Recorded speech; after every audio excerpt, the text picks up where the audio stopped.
बिस्मिल्लाहिर्रहमानिर्रहीम। अस्सलाम वालेकुम नाजरीन, मैं हूं आपकी मेज़बान अलीशा शहजाद और आप देख रहे हैं हमारा ऑफिशियल यूट्यूब चैनल। ये वीडियो आप फेसबुक पे भी देख रहे हैं। नाजरीन, आज पंजाब में लम्हा ब लम्हा जो हालात हैं वो तब्दील होते हुए दिखाई दे रहे हैं।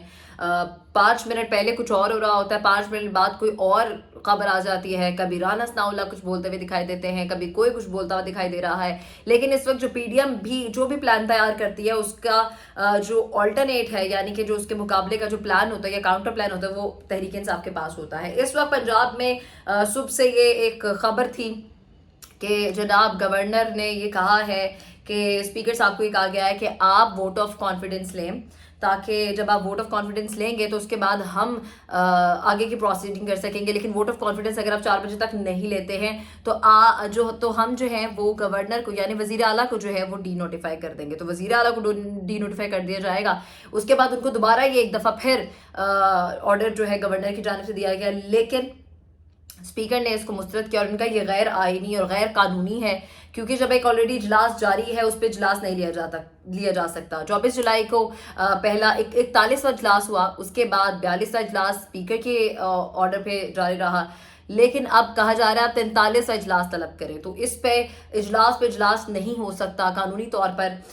इसको एक इजलास खत्म होता है तो अगले इजलास की तरफ जाते हैं। इस वक्त हालात कुछ यूं है जनाब, चूंकि हमारी टीम भी ठीक 4 बजे वहाँ पे मौजूद थी और ये कहा जा रहा था कि जनाब हालात बदल जाएंगे और इजलास के वाले से कहा जा रहा था कि इजलास तलब किया जाएगा। लेकिन स्पीकर ने कोई इजलास तलब नहीं किया। पहले वहाँ कंटेनर्स लगाए गए, फिर वहाँ से कंटेनर्स को हटा दिया गया और फिर कंटेनर्स लगाए किसने, इस पर भी किसी ने जवाब नहीं दिया। उसके बाद जनाब देखा अंदर के हालात और सूरत हाल को जो थी, सिक्योरिटी इतनी सख्त थी, अंदर किसी को जाने नहीं दिया जा रहा था। लेकिन फिर जब अंदर जाके हमारी टीम ने वहाँ पे कुछ चीज़ें इन्वेस्टिगेट की और प्रॉपरली लोगों से इंफॉर्मेशन लेने की कोशिश की, तो उसमें पता चला कि जनाब अंदर ऑलरेडी काफ लीग का एक बहुत ही अहम इजलास जारी है, जिसकी एक लिहाज से सदारत मोहन इस्लाही साहब कर रहे हैं और बड़ी अहम चीज़ें उसमें डिस्कस की जा रही हैं। उसके अलावा वहाँ पीटीआई के लोग भी मौजूद थे और इम्कानात ये दिए जा रहे हैं कि गवर्नर राज लगा दिया जाएगा। जब गवर्नर राज लगा दिया जाएगा, ये लग कैसे सकता है, इसकी प्रोसीडिंग क्या होती है।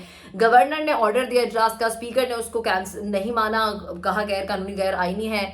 और उसके बाद जब ये नहीं हुआ तो उन्होंने कहा कि दूसरा रास्ता ये है कि हम अब जो तमाम पहला तो ये था ना कि उन्होंने कह दिया कि डी नोटिफाई कर दें। उन्होंने कहा फिर अगर आप ये नहीं करते डी नोटिफाई कर देंगे और अगर आप नए वजीर आला के इंतखाब के लिए भी रुकावट बने तो फिर गवर्नर राज लगा दिया जाएगा। फिर विफाक से गवर्नर ये कहेंगे कि आप गवर्नर राज का जो हुक्म है वो दे दें और गवर्नर राज लगाएं।